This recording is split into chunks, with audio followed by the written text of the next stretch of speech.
दोस्तों, हाल ही में करीना कपूर ने अपना ब्यूटी सीक्रेट रिवील किया। करीना कपूर लगाती है इस फेस पैक को। अगर आपको करीना कपूर जैसी ब्यूटी चाहिए तो इस वीडियो को एंड तक देखना ना भूलें। So let's begin.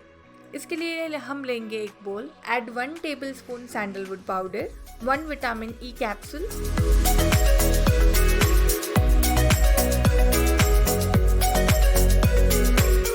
Pinch turmeric,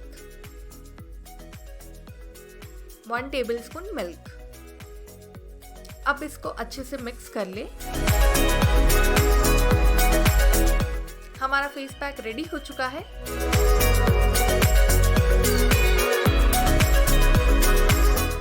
इसे अपने फेस पे अप्लाई कर ले।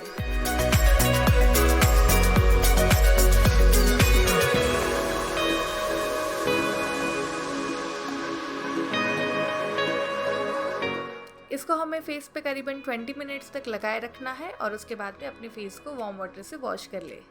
तो दोस्तों, ये था हमारा आज का video, the beauty secret of Kareena Kapoor. आप भी अपना ब्यूटी सीक्रेट मेरे साथ शेयर कर सकते हो, तो मुझे कमेंट्स में बताना ना भूले। अगर आपको ये वीडियो अच्छी लगी हो तो प्लीज़ इसको लाइक, शेयर और सब्सक्राइब करना ना भूलिए।